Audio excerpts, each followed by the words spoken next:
सलामती है उन आंखों पे जो हिदायत पे नजरें जमाए बैठी हैं, उन कानों पे जो जिक्र खैर के मुंतजर रहते हैं, और उन कदमों पे जो हिदायत की राह पे गामजन हैं।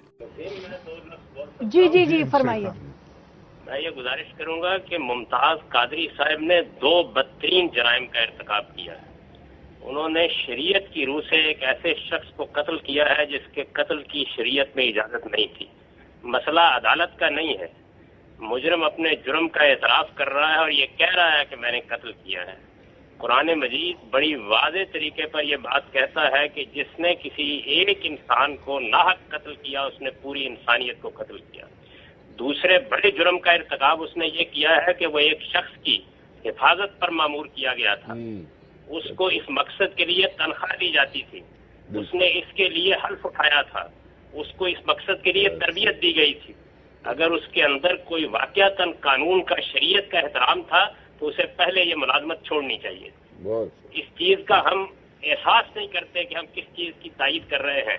इसका मतलब यह है कि लोग अहद करें, मुआहदे करें, हल्फ तोड़ें, लोगों को एक जिम्मेदारी पर मुकर्रर किया जाए, मेरा चौकीदार मुझ पर हमलावर हो जाए। आप सोच सकती हैं कि इसके नतायज क्या निकलेंगे। इसका मतलब यह है कि हमारे उलमा एक ऐसे जुर्म की तायीद कर रहे हैं जिसके बाद सोसाइटी में सिर्फ अनारकी होगी।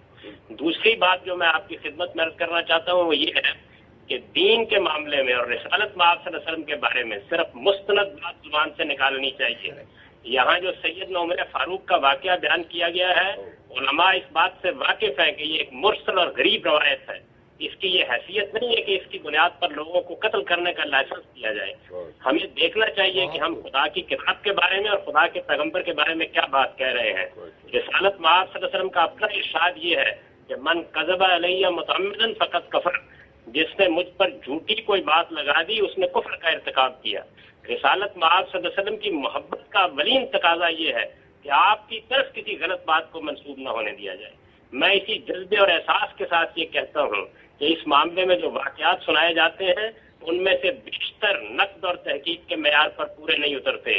कुरान मजीद को बुनियाद बनाकर कानून बनाना चाहिए, रिसालत मआब सल्लल्लाहु अलैहि वसल्लम के इरशादात को बुनियाद बना के कानून बनाना चाहिए। और पूरे कुरान में और हदीस के पूरे ज़ख़ीरे में इस तरह का कोई कानून नहीं। और मैंने आपसे अर्ज़ किया कि मुसलमानों का बहुत बड़ा फ़क़ीह, सबसे बड़ा फ़क़ीह जिसके इस वक्त 90% मुसलमान मुक़ल्लिद हैं, उसकी राय की रूह से ये कानून सरतसर गलत है।